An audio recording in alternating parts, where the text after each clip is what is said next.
Honestly, Jeff, I'm shocked. I was shocked that this was not something everybody was already doing. 80% of everything everyone brings to the market is the same as everybody else. 20% is this unique perspective that changes everything about the 80%. And if I think of that as organizational genius, most companies are bringing products and services to the market, but what the customer is buying is the genius of the company. Hey everybody, this is Jeff Dudan, and we are on the home front today with Simon Bowen, and this is going to be one of the more unique podcast episodes that we have, just because I've never met anybody like Simon. We've had a wonderful dinner together. We're new friends, and I just couldn't wait to have him on. In home service sales, performance is everything. Meet Rilla Voice, your virtual ride-along. Just like elite athletes thrive on feedback, your team can too. Rilla captures every conversation, delivering real-time insights that drive action. Success isn't left to chance, it's measurable and repeatable. Ready to take your team to new heights? Visit Rilla.com, that's RILLA.com, or click the link below to get your special Homefront Brands Rilla offer today. Simon is a visionary leader and creator of the Models Method, where he solves complex issues and disagreements by creating simplicity by drawing a model. And the method is amazing. I only hope one day to see it under real live fire when there's hundreds of millions of dollars on the line, which is the situations that you find yourself in.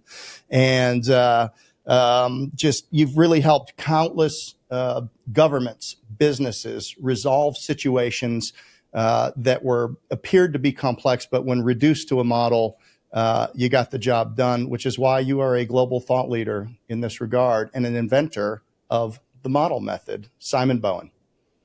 Thank you. Thank you very much. I mean, it's great to be here. I'm in Australia at the moment, so we're in wildly different time zones. Oh. But all conversations are good conversations. Well, I know what time it is there because I do some business in Australia, so I appreciate you getting up so early. I apologize for that. No, it's a pleasure. All right.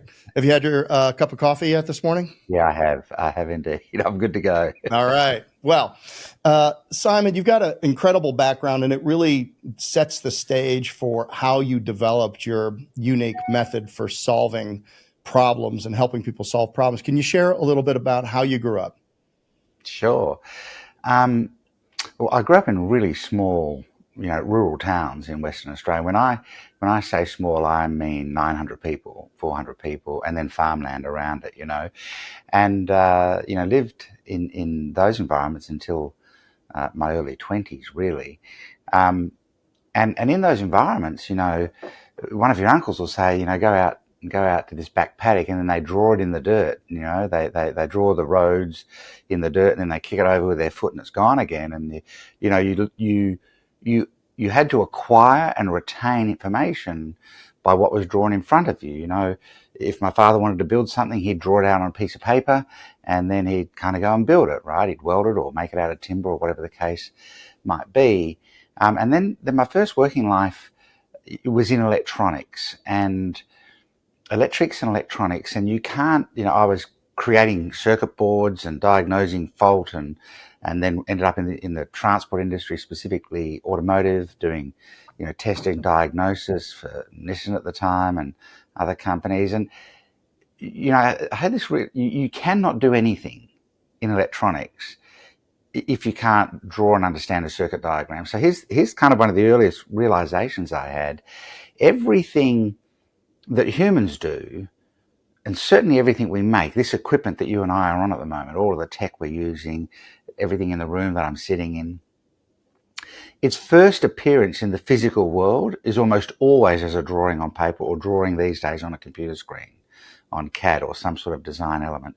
Humans draw, the first thing a child does before they ever write any words is draw pictures.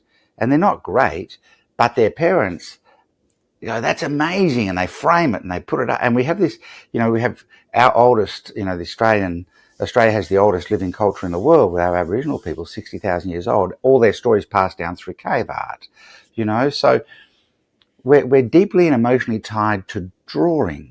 And when you draw people in. And it became really obvious to me, after industry, I had this slightly distorted view that I'd be a high school teacher until I realised I just can't cope with teenagers. And so, it was after I'd finished my Bachelor of Education, I was actually with teenagers that I need to work with adults. But, teaching physics and chemistry and design, and you can't teach kids if you can't draw it for them. And the moment you draw it for them, they fall into the story. So I had this really deep sense of, when you can draw something rather than just say it, everything changes about the dynamic of the interaction. And there's some really deep science behind that I've since discovered. And so it was just the way I communicated as an executive manager for one of Australia's largest companies, responsible for a division in one half of the country.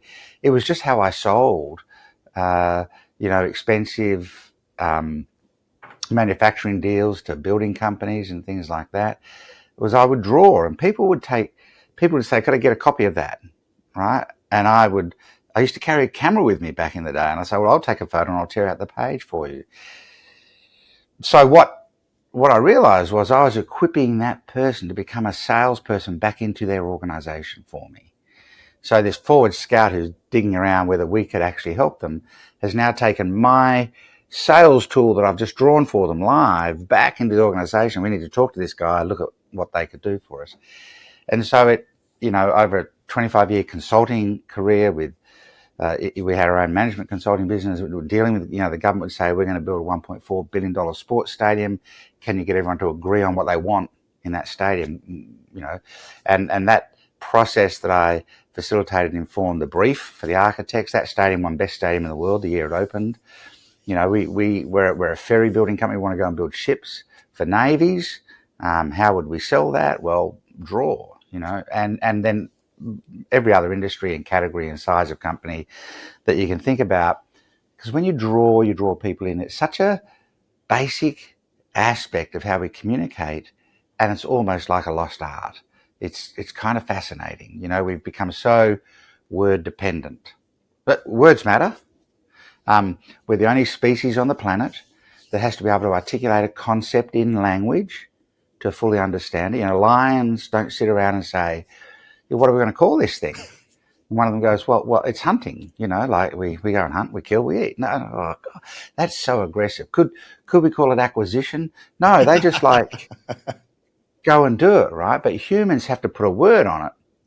So that's like a layer of communication. But what if you could put the picture on top of that, right?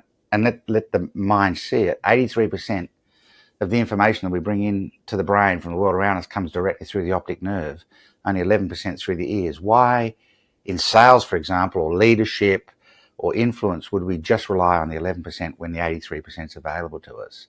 So it's an eclectic collection of historical events, I guess, that arrived me at this point. With this idea of visual models. But in fact, that 83% channel is not being ignored. If you don't fill the visual field of your audience, they fill it themselves, and they might be filling it with things that you don't need them to fill it with. Where you focus someone's gaze, you focus their attention. So why would you leave to chance where you focus their gaze? I'd rather put it on a visual model that I can draw to tell the story that my words are sharing inside the model. When I train, I bring up learning styles, visual learners, audio learners, and then kinesthetic or kinetic learners that have to do things by touch. Yeah. And most people have a dominant learning style and then some minor learning style, but very rarely do I find people that are audio learners as a primary means of learning. Yes, there are people that do need conversation and they do need things explained to them. But those are generally going to be the kinesthetic people that like to do things with their hands, and then to fill in the gaps for, they're going to want to do by repetition. They're going to want to do by getting their hands on things and getting reps on things and feel and touch. And, they're very much about their inner core. Looking, when they're trying to listen intently to you, they're going to look down in their core. And instead of making eye contact, my youngest son, who's an engineer, he's heavily that way. And the coaches would always say, Jack, you're not looking at us. Look at me when I'm talking to you. Well, if he's staring you in the eye, he can't hear you. He needs to be looking kind of off and down to the right to be really just focusing on what you're saying, to be able to really get the point. And he just touches everything as a matter of course to it. But I think my other two children are heavily visual. And, when I try to so I have a whiteboard in my office. And the first thing I do is if somebody's sitting in the chair and I'm going to start explaining something, I go stand in front of the whiteboard and I pick up the pen, because I know that as I'm explaining it, if I visualize it, even to myself, it's going to give me a more organized view it's going to help me sort it faster.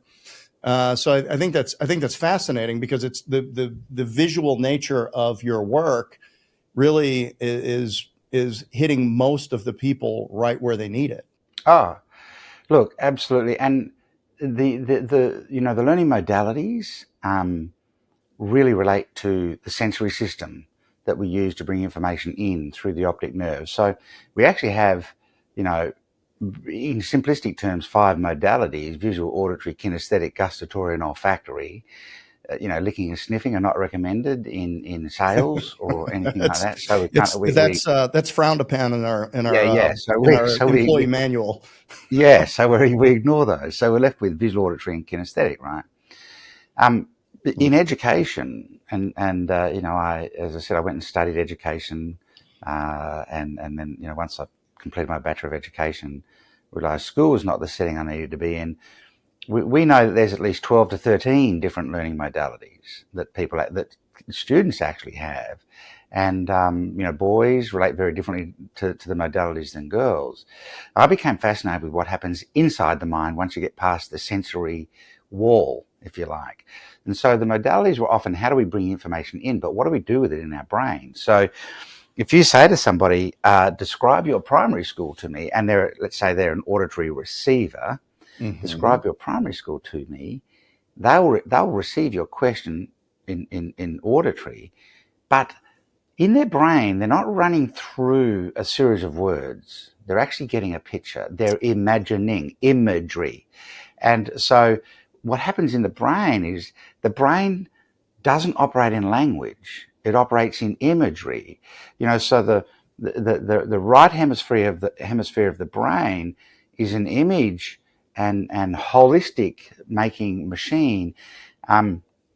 It actually doesn't even separate you, the individual, from the universe and the world around you. It has no boundaries between you and the world around you. It's the left hemisphere of the brain that does that pictures you as a separate entity and deals with logic and structure. And the two halves talk through connections. Basically, they're completely separate hemispheres, but they talk through connections. And so much of what's going on in the brain, as I kind of unpack this fairly simplistically, is imagery. 55% of the brain's reflex response is attached directly to the optic nerve. Animals hear a noise, but they don't run. They run when they see the danger, right? So we just lose so much of the opportunity when we draw. Now, here's the thing. If you go and stand at a whiteboard and you start drawing a model to explain something, the auditory receivers will sit and listen to you, but you've drawn their gaze towards the whiteboard. And so now their head's up and they're hearing what you're saying in the context of the model. The visual receivers are just thankful that you're actually drawing this thing, right? So they're actually seeing the model unfold. And the kinesthetic receivers are standing right next to you, itching to get the marker off you and start drawing on it themselves. That's the perfect position to be in if you're selling a very high ticket, complex product or service, is to have the people that are buying from you standing around you at a whiteboard, helping build this model with you. People find it very hard to disagree with something they helped build. So herein lies part of the magic of visual models, specifically geometric shapes, as opposed to, say, stock images or brochures and visual tools like that. The audience can be facilitated into helping you build the model. Like if you catch some of their language and put it into the model, they've now been a part of the model. Really hard to disagree with that when you've helped build it and put the words on it. So in reality, when we teach people how to build models to sell, we do build really specific customized models with very clear language inside it. But what I would say to people is, in the sale, if the customer puts a word or suggests a word for the model, or if you're a team leader, your team suggests a word to go in a part of the model, and it means the same thing as what you would use, put their word in. They've now contributed to this thing. And the framework that you've just built has become a product of both of your efforts. And it's way harder for people to disagree with something they've contributed to and been a part of. So, there's layers and layers and layers inside of this style of communication. I think the two most important systems in business, in fact, this might be true in any kind of endeavor, is the system for thinking and the system for influence. A business is only as good as the ideas on which it's built and the quality of the thinking of the leaders in the business. And then the ability to influence the choices people make to support you, customers to buy from you, staff to work hard for you, suppliers to serve you, banks to fund you, regulators to give you the license to operate. If we can outthink the market and then out-influence the market, most other things will take care of themselves.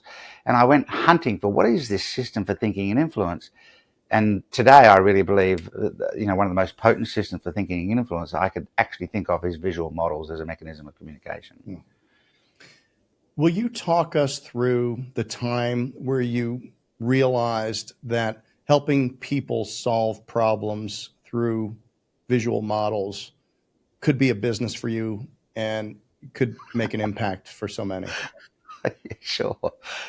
Well, I'm sure you will relate to this. I'm sure a lot of other people will relate to this.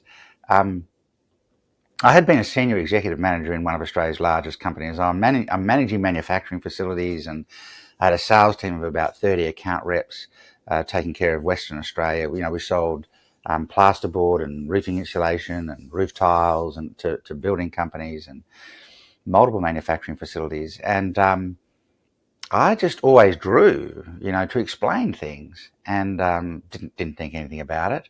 But I was effective. I could sell really well. I couldn't understand why sometimes my sales team or a salesperson couldn't close a big deal on a builder that was in their account, and I'd go in and close it. But I didn't think too much about it. And then I left that role and I started a management consulting company. And so for about 25 years, I was doing a lot of high-level consulting work, as you said in the intro, for governments and very large mining companies and things like that. But I got a reputation for being able to facilitate complex, contentious conversations. So the government would hire me and they'd say, we're going to put 200 people in a room together who are at war with each other over this issue, but they are absolutely unified in their hatred for us as government. And you've got 2 hours, can you get them to agree to this? And my facilitation techniques were pretty simple. I just realized that if you have a group of people who don't agree on something and you've got a defined amount of time, because time is actually the great qualifier, if you just frustrate them for 3/4 of the available time, camera's gone, sorry about that, a bit blurry, that's weird. If you just frustrate them for 3/4 of the available time, so you've got them for 2 hours, you just frustrate them for 90 minutes, they reach a point where no one wants to leave that room until they've actually resolved this discussion now. And at that moment, at that mark, the 3/4 mark is kind of magical. At that mark, I'd go to the whiteboard and say, I think I can draw this. And I would start drawing a model. Now, I've spent that 90 minutes figuring out what the geometry needs to be. So geometry is pretty magical. I'm listening to the conversation. I'm thinking, if I get one shot at this, if I get to draw one visual model, what's the geometry that's going to unpack this? And I would start to draw the model, and then I would facilitate the content of the model, the words that need to go into it, from the audience. And 30 minutes later, we'd have a model that resolves the debate. And they'd go, well, why didn't you give that to us at the start? And I go, well, I didn't have it, right? I had clear thoughts about where it was going to land, but let the room build the model. And so I just knew I could walk into any environment with any group of people on any topic and get to a model. And if I could get to the model, I could get to agreement. So it was just how I worked, and it was how I sold. Every time I didn't carry a lined paper, I carried a sketchbook with me, and I would draw. And people would go, wow, could I get a copy of that model? And I hadn't thought about it, but they're asking me for the artifact of what I've just drawn. They're taking it back as an influence tool. And then one day someone said, you should teach consultants how to sell using models. I go, don't be ridiculous. Everybody draws models. This is the bit a lot of your listeners might relate to. Everybody draws models, and they go, not like you. Not with the choreography. I developed the art of choreography, of walking through a model, like the pathway through a model, the punchlines, where you deliver them and that sort of thing. And I said, no, everybody draws. They go, no, not like you, so would you run a workshop? We've got a whole bunch of consultants. It was a company. Would you run a workshop for our consultants on how you sell and consult through models? So I said, sure, but you'll have to pay. And so they hired me to run this workshop. And it was astounding how revolutionary this seemed to these people. And then not long after that, someone said to me, I've got a mastermind in California, and I'd love you to do that thing with the models to them. So I was like 3 o'clock in the morning in Perth in Western Australia, and I'm zooming in, and it's probably about at least 10 years ago or more. And I'm just doing the model thing, and the room's all quiet. I didn't know if that was a good thing or a bad thing. It's hard to tell on Zoom when it's just one camera looking at a room and they're all looking at you on the screen. And, I finished and it was just quiet. And then the room erupted, and the person whose mastermind is, came to me after, and he said that it was just stunning. People were just stunned at how powerful this actually is. And it just exploded actually from there, because it is such a core way of communicating. And I'm, honestly, Jeff, I was shocked that this was not something everybody was already doing. And then we've developed the craft so much further since then. I thought, you know what, I'm just going to focus on that. I was doing strategic planning, organizational design, Salesforce enablement, normal kind of consulting work. And I thought, I'm just going to do the models because I love them, and why not? And it's just exploded from there. But I think a lot of people, well, actually, then I became fascinated with the idea of organizational genius. What is the genius that people bring to market? And I started recognizing that 80% of everything everyone brings to the market is the same as everybody else. 20% is this unique perspective that changes everything about the 80%. And if I think of that as organizational genius, most companies are bringing products and services to the market, but what the customer is buying is the genius of the company. And so then I thought, I'm going to build a company genius model. I'm going to build one single model that can capture the entire genius of a company that you can explain in 7 to 10 minutes. So when you're actually selling, you're going, well, first of all, this is how we think about this. A good example is a company that came in and said, we provide safety solutions for mine sites. We're different to everybody else. We believe risk should be eliminated through design rather than mitigated through processes and practices. And we have multiple products, but it's our approach that is unique. So we built the company genius model for that company. And so their conversations these days with mining companies are, here's how we approach safety. What's your problem? We'll build a solution, as opposed to, we've got safe ladder and safe barrier and all that sort of thing. So I started to get really focused on, can I capture the genius of a company in a single model? And I've done that. And that model now, that we call it the genius model, has been a flagship model now for many years, where we sit down with companies and codify the genius that they bring to the marketplace. And that got me on a journey looking at the origins of company genius, which has been fascinating. And, one thing led to the other, as it always does. But that moment that I'm sure a lot of people would identify with, where you didn't realize everyone else didn't actually know this or realize this or think like this. And that unique part that is your perspective is the game changer, not the 80% that everybody else is, that you're doing, that is kind of what everybody else does as well. It's an interesting process to go through. Yeah. You had said that you spend 75% of the time frustrating people. How did you do that? So it's not that hard. Fair enough. So if you've got a group of people who don't agree on something, just actively and equally seek everybody's opinion in the room. No one actually wants anyone else to be heard more than them. And so if you are equally distributing the listening across the room, everyone's getting frustrated that you're not listening to them more than everybody else, right? And so you capture everything that everybody says. I'll put that on a bit of white, I'll put that on a flip chart. Yeah, that's a great idea. I'll put that on a flip chart. That's a great idea. I'll put it on a flip chart. And humans are funny. People get frustrated if they feel like you're listening to other people more than you're listening to them, and you're placing equal weight on everybody else's opinion as you are on theirs, as opposed to more weight on their opinion. And opinion is a fundamentally flawed concept. To have and hold on to an opinion. First of all, to form an opinion, you need knowledge, insight, data, right? And you go, oh, here's an opinion.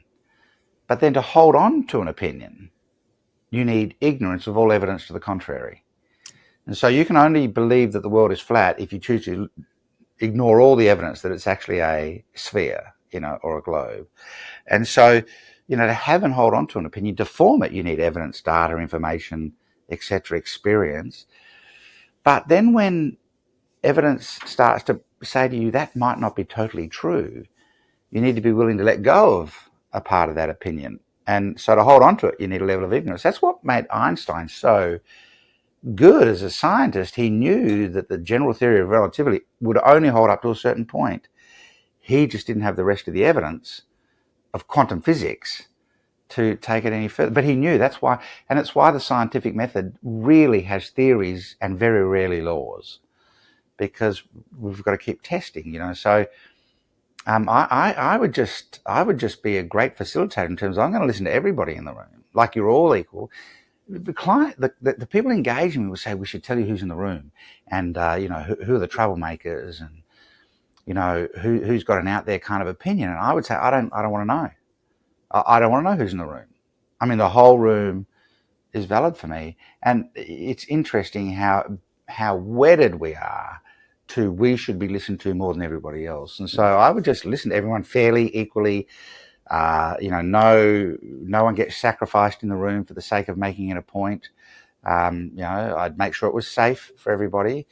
And then when everyone's kind of confused by everybody else, that's when I go, look, I think I could draw this for you. And if this is a really important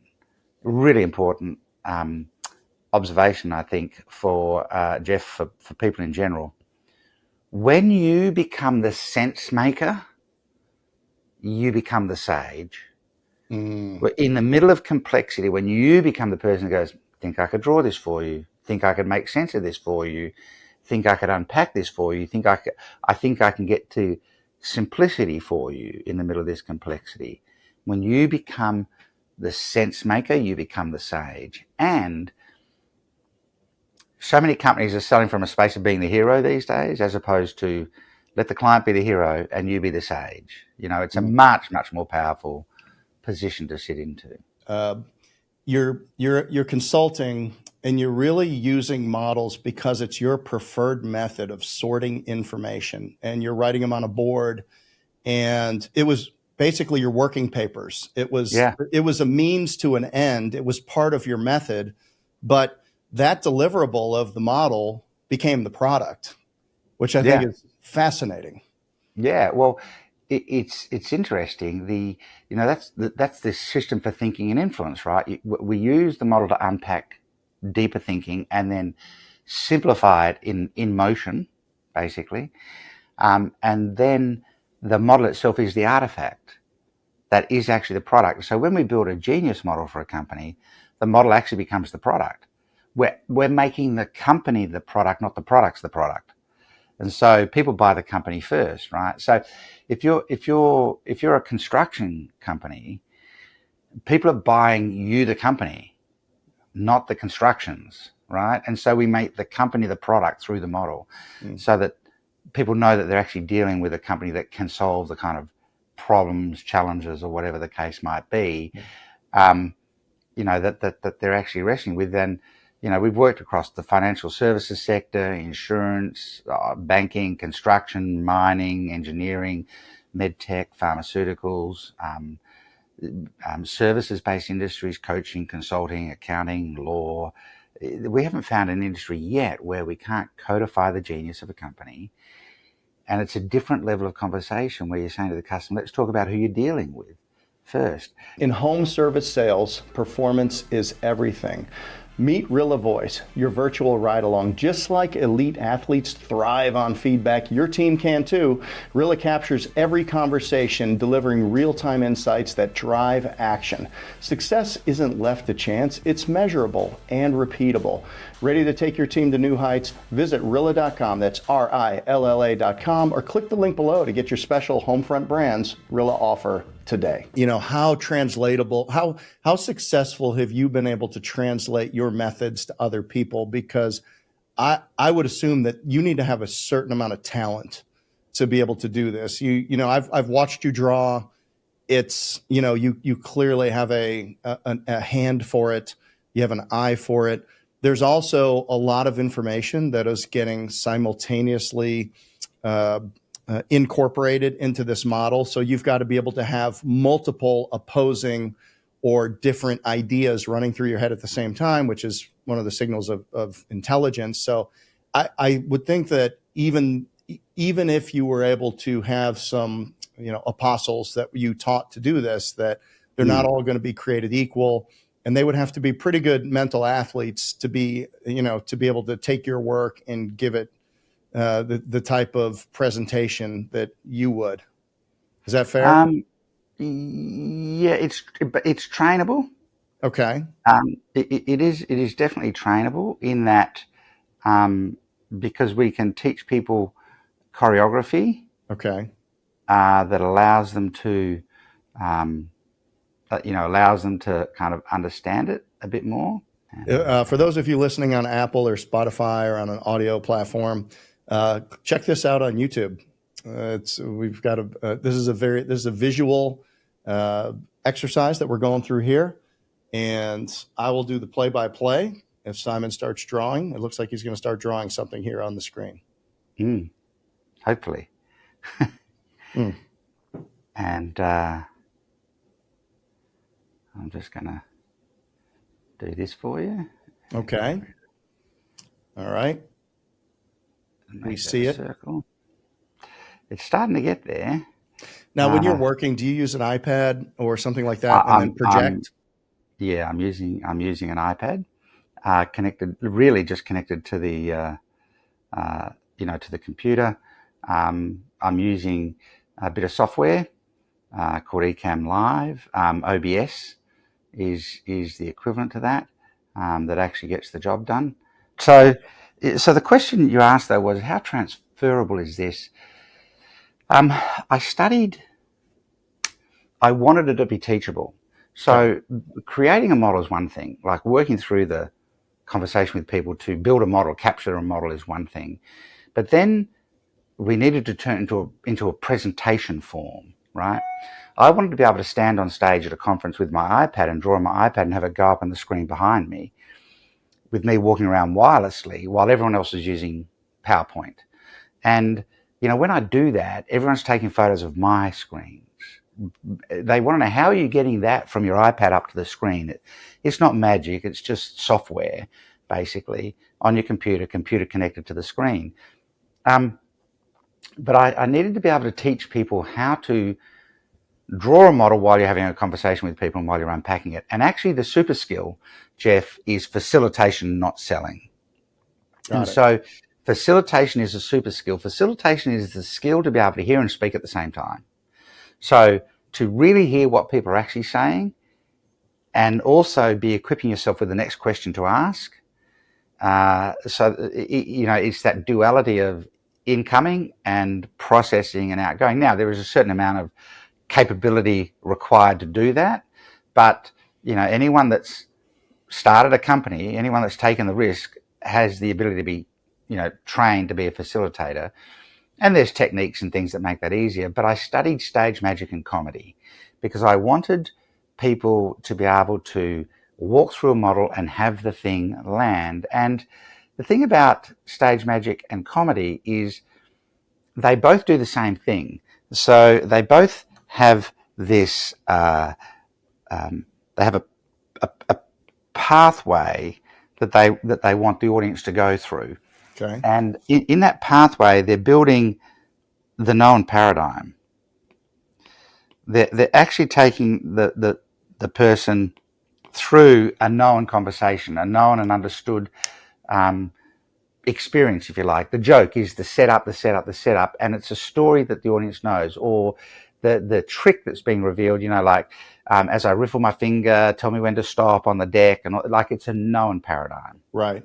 I just want to check that wording, what I've written, is the right way around for you, because it's in reverse for me. It is. Yeah, and for people listening, there's a line. It has a perpendicular line to it at the end of it, the line going across the screen, then the word known on top of the line and the word paradigm on the bottom of the line. Underneath. And so this is the setup part of the joke or the magic trick, right? And the reason why I wanted to study stage magic and comedy is because if you want to change people's thinking, if you want to influence people, the emotional state that you need to trigger is curiosity. Curiosity is a very powerful emotional state to put somebody into, to get them to want to explore further with you. And stage magic and comedy are two of the most powerful art forms I know of to trigger curiosity. So it's this setup of the known paradigm. But then the joke or the magic trick collapse at that vertical line, collapse the known paradigm in a heartbeat and replace it with another paradigm. An unexpected paradigm, which is the reveal of the magic trick or the punchline of the joke. It replaces it with a new paradigm in a heartbeat. Now, when you do that, the brain is changed and it can't go back, right? And it's kind of got this new paradigm, and now it's thinking, well, okay, tell me more about that. And you can't slide the new paradigm in slowly. Okay, so here's my magic trick. Here's the deck. I'm going to riffle it with my thumb. Tell me when to stop. Now what's going to happen is I'm going to pull a card out, and it's going to be exactly that's not how it works. You've got to be able to collapse it rapidly and replace it with a new paradigm. So I crafted choreography around models. I built a process of choreography around models. So when we create visual models for people, we always build the choreography of how you walk through the models. So if you think about a sales team, often the founder of a business is the best salesperson in the business, right? Now, people think that's because they're good salespeople. The founder thinks that's because they're good salespeople. It's not really because they're a good salesperson. It's because they have two things that their salespeople don't have. One, they have the authority to do whatever deal they want to actually get the deal done. And the second thing is they have deep intuitive knowledge of the genius, right? And so they can just lean in and grab bits. The real test is, are the sales people that are 2 and 3 generations down from you still telling the true story? And so that's why we built this genius model, and then we craft the choreography, which we record. So people just need to learn how to walk through the model. And so, if we go back to the conversation you had about, you've got an election coming. Could we build a model to, maybe, reach agreement on the differences? We need to build a model, firstly, to get people to believe that they need to reach agreement. And one of the things that we often do in the thinking process is we jump to the solution of a problem that's 2 or 3 problems down, right? Let's figure out what the first problem is.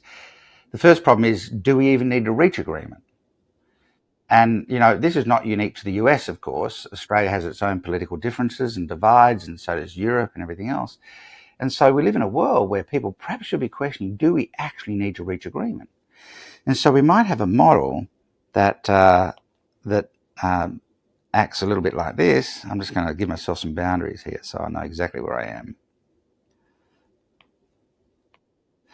So that I'm just giving myself some boundaries. So we might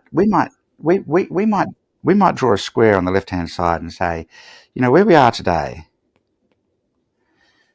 is actually a pretty sad place.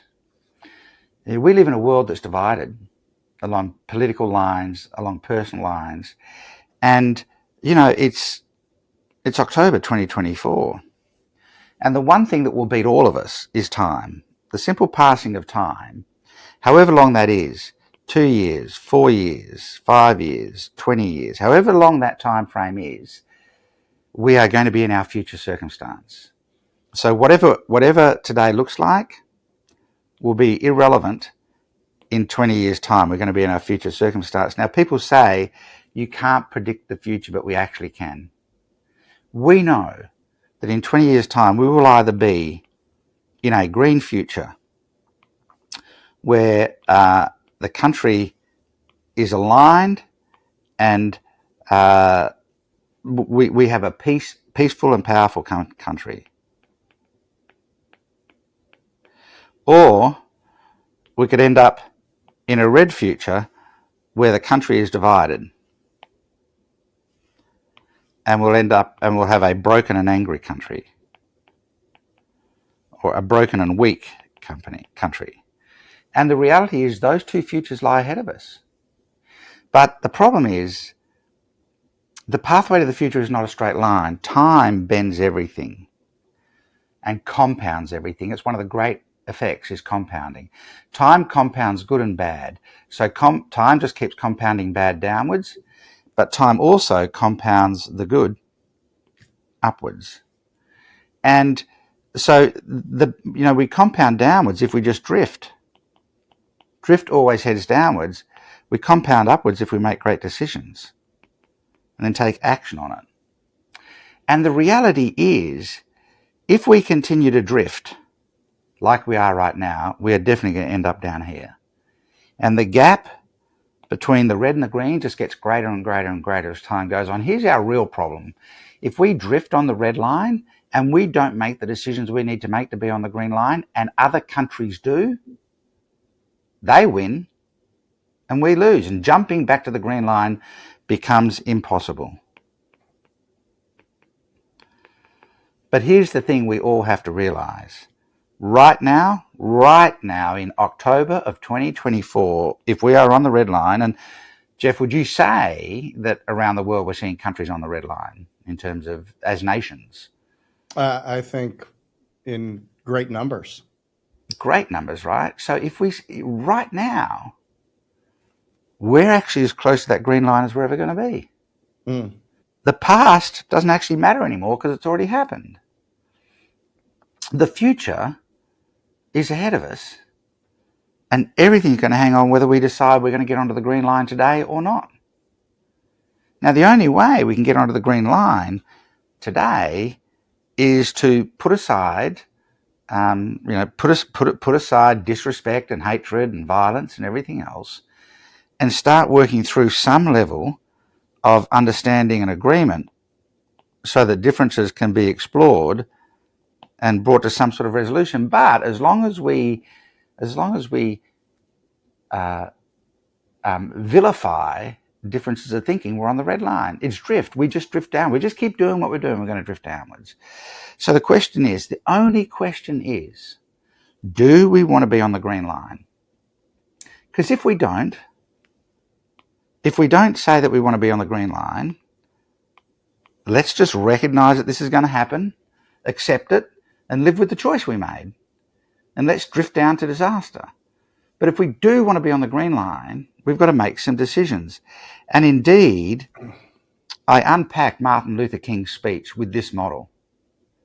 And all he was saying was, his speech, everyone thinks of it as the I Have a Dream speech, right? But he's actually saying it's 1963, and the great American experiment of democracy and the documents of the founding fathers, promised this green line future for us. But right now we are drifting down this red line of racial tension and hatred and violence, and not just one group of society, but all groups of society are on this red line. And we keep moving down, and it's 1963. We have to make a decision. Are we going to get on the green line? Listen to the speech in the context of this model. He's saying we have to make a decision. We have to make a decision today to get on the green line. Everybody, not just white America, but black America, we have to make a decision. Are we going to get on the green line, or this experiment of democracy will fail? It will be a red line failure. And then later on in the speech, he says, I have a dream in all of these locations around America, people, children playing together on the rolling hills of Mississippi, and something happening in another. And then he just starts laying out the green line in terms of his dream. But this is the part everyone remembers. He starts laying out the accelerated part of the curve. But it can only happen, his speech, his message was, it can only happen if we make the decision today in 1963 to get on that green line. Now, he didn't have a model, and his oratory was so powerful, yes. But, could we resolve the political divide? Could we resolve the social divide? This one model is I call it the futures model, right? It's a conversion tool. It's a closing tool. It's hard to deny. Everyone knows that green line and red line are real. Yes, we can actually predict the future, and I can tell you where you're going to land based on what you're doing today. And I can tell you if you're going to land there based on the choice you make today, which is, are you going to get on the green line and are you going to stay there? Now, the problem is no one falls off the green line. We just behave our way off the green line. So we might get on there and then 5 years down the track, we start behaving our way off the green line again. What leaders do, what great influencers do, is park their own ego for the greater good and make sure with every bone in their body that they can, that they are leading people along a green line and that they're holding behavior accountable to that green line. So only once people decide we actually want to do this would then another model help to say, okay, let's talk about how we can reach agreement, folks. And then that becomes a different kind of geometric shape, which becomes a comparative model. This is a linear model. It's talking about what's going to happen if we keep doing two things, one or the other. This has the two major contexts, time and outcome. In any sale, the two major contexts are time and outcome. Sell people their future, not your features. So time does amazing things. It beats everybody. Time is the great strategic leveler. And then the outcomes, green or red, right? So that's the nature of this geometric shape. But if I was to, just let me grab this for a moment. If I was to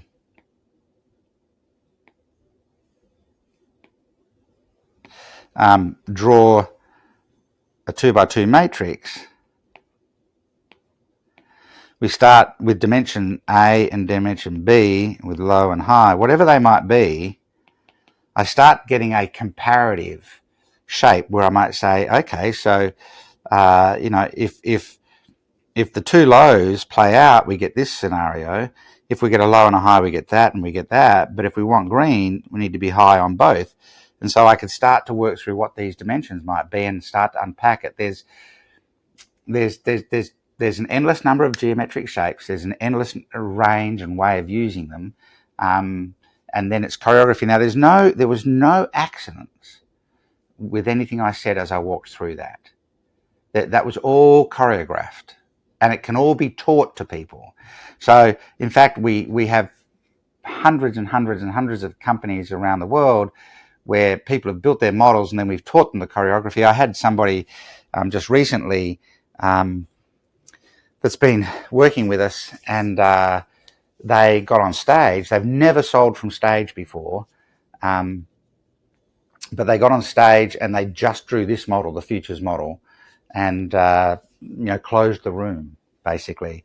And it's interesting when we teach this and then people start to sell it with it, they come back and they go, it's kind of like magic. I got on stage, I've never sold from stage before. I drew the futures model and people are taking photos and people came up and said, I've got to work with you. And then, because models work, models are that powerful. It's an entirely, Ryan Dice, when he was introducing me at one of his events, said, Simon's created a new vocabulary for business. And, I mean, Ryan's a great copywriter, so I appreciate him actually giving me some great copy, because it is actually, it is really effectively a new vocabulary for business. So, there's just a lot of dimensionality to this that we can think about and talk about. But, that's the nature of models. They just work. once people agree that consensus towards the better future matters, then it's now moving on to other models of compromise. Of course. Well, Yeah. maybe compromise. If we can agree that the future matters. Yes. You can do this in the air. I went on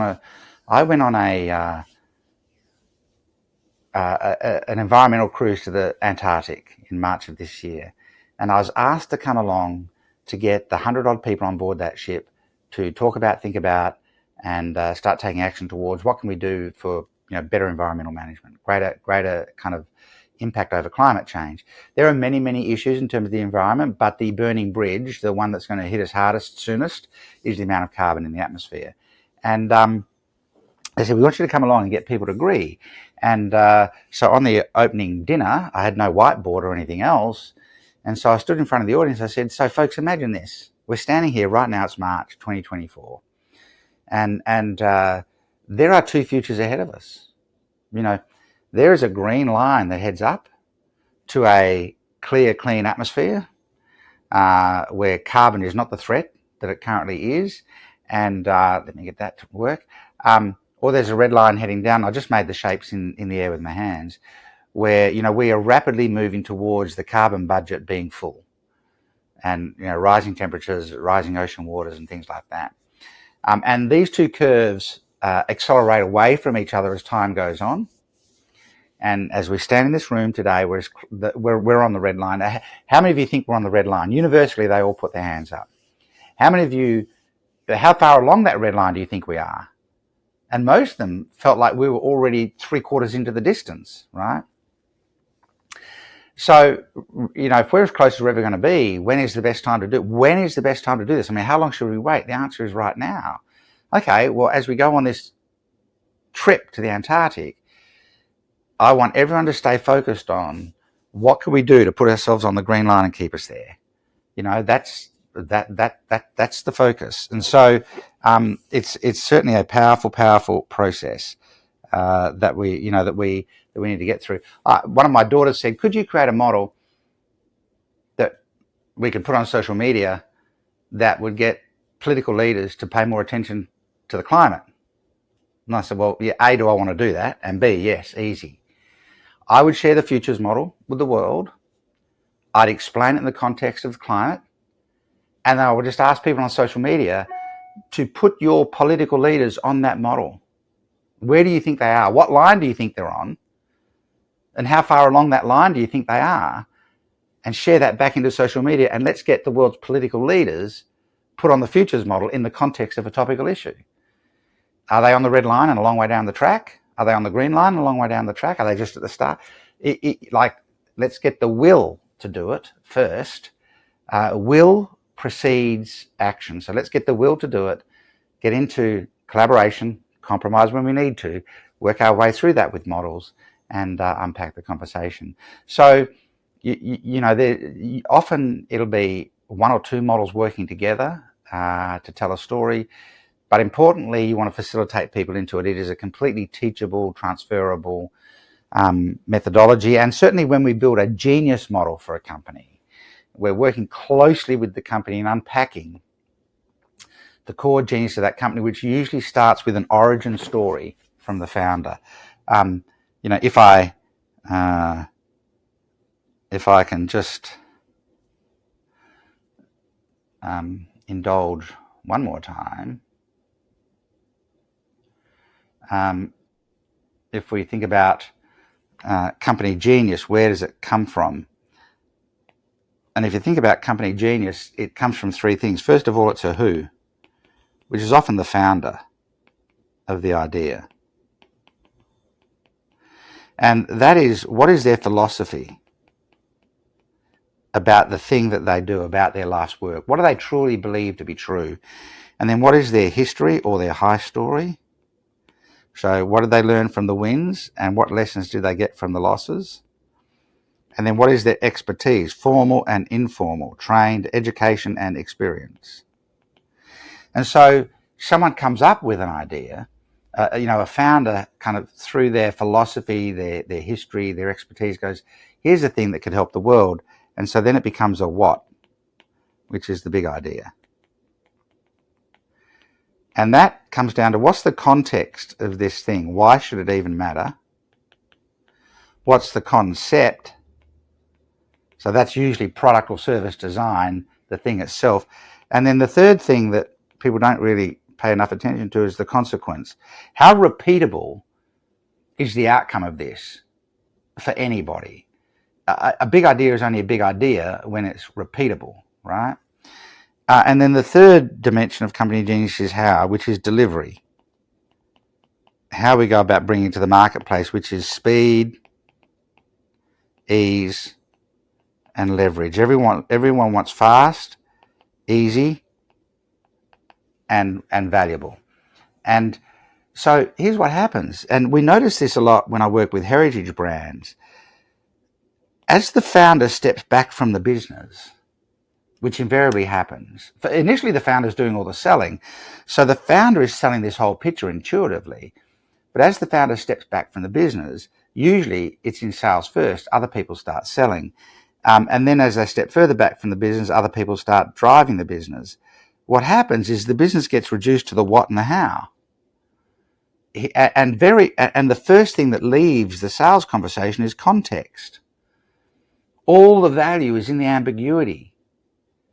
And context is all about, this is the ambiguity we resolve and here's why it's important. But context is usually the first conversation that leaves the sales discussion. And so then you're reduced to salespeople selling, a concept, case studies or testimonials, and then a whole lot of, here's how we do it. It's this many sessions, or it's delivered in this packaging or whatever. And so as soon as the founder steps back from the business instantly becomes commoditized. And it suffers this internal dilution. And so I set out to embed the founder into a model, the genius model, so that even without the founder in the story, the genius of the company is still held true.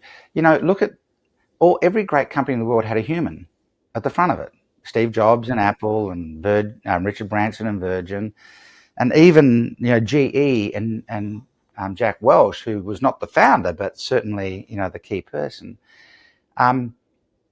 Is Apple, with the greatest respect, but is Apple the same company today since Steve Jobs died? It's a fair question, right? I'm not going to be drawn into into a judgment on that, but it's a fair question, right? So we set out to capture the genius of the founder and embed it into the genius of the company, and then bring the what and the how together into a single model. The genius model became this framework that we use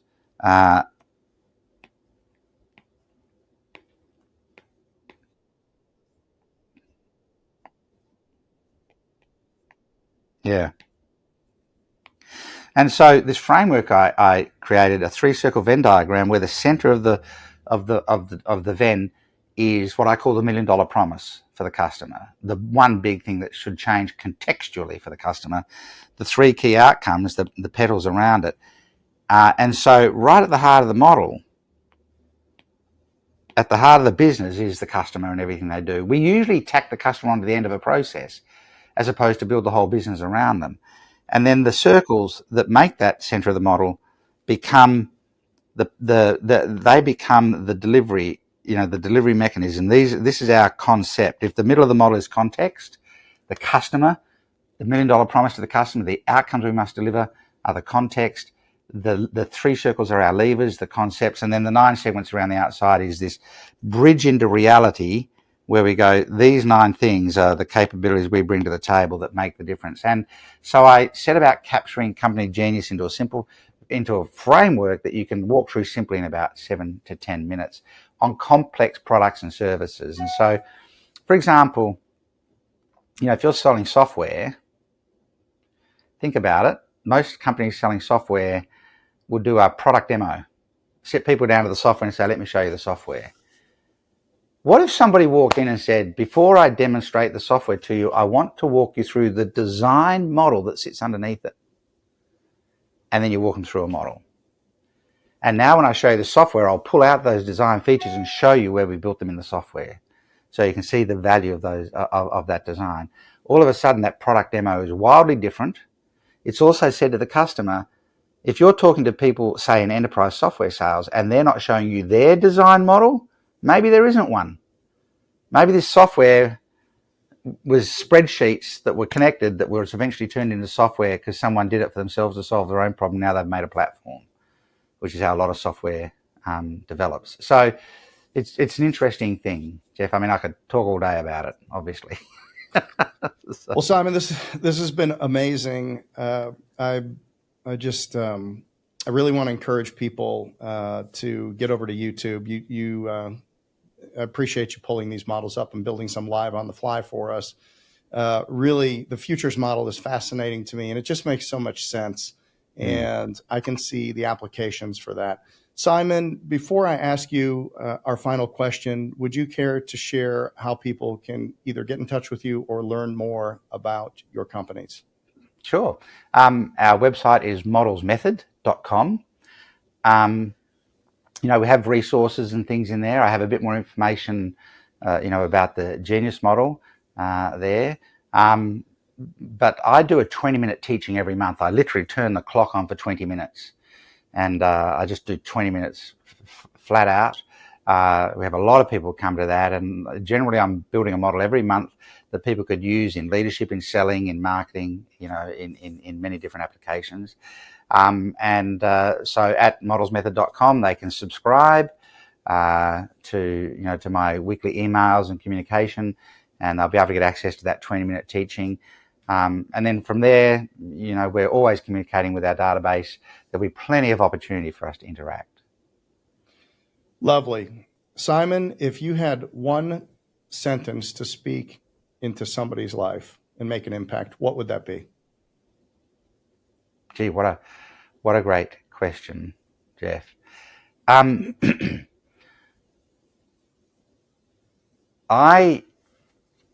was gifted with a wonderful father who, at his funeral, I did the eulogy, and I have 45 first cousins on my father's side of the family. And I went and asked them all the same question because I had this thought that I wanted to share in the eulogy. And what I realized that they all had, and my siblings and my mother and my cousins all had the same experience. So at the funeral, I was able to say that I couldn't remember my father ever getting angry with me in my life. And I think if I could speak one thing into the world, into people's lives, it's like, don't forget kindness. Perfectly it may said. be the most important fabric of society. Yeah. But we're forgetting. Yeah. Don't forget kindness, We've Just be become kind. a little bit unkind. We sure have. Yes. we sure have. If you were unkind back in the day, you were doing it face to face, and there were consequences. When you're doing it behind a keyboard, the consequences are less so. Certainly not immediate, and sometimes never. So, I think people would do well to remember that everybody that they're communicating at, or if they're tearing something down, those people were somebody's son or daughter. Sure. We're all children. We come from a same place, and maybe you could develop a little bit of empathy for people that you haven't yet met. Yep, absolutely. And even if you can't bring yourself to do that, just don't forget kindness. Empathy can come, but just don't forget kindness. So, yeah, different world. Yeah. The sun's Simon, coming up and it's throwing weird shadows. Yeah. Well, there you go. Welcome. Well, I hope you have a wonderful day there. We're just wrapping our day up here. You're starting yours. Thank you for getting up early and coming on. This has been the incredible, the unique Simon Bowen here with Jeff Dudan, and we have been on the home front. Thank you, everybody, for listening. Pleasure. Thank you, Jeff. Yes, sir. Thanks again to today's sponsor, Rilla Voice. Are you in the home services industry or leading a sales team? Rilla Voice is your virtual ride along, capturing every conversation and turning insights into actions. Visit Rilla.com, that's RILLA.com, or click the link below to get your special Homefront Brands offer today.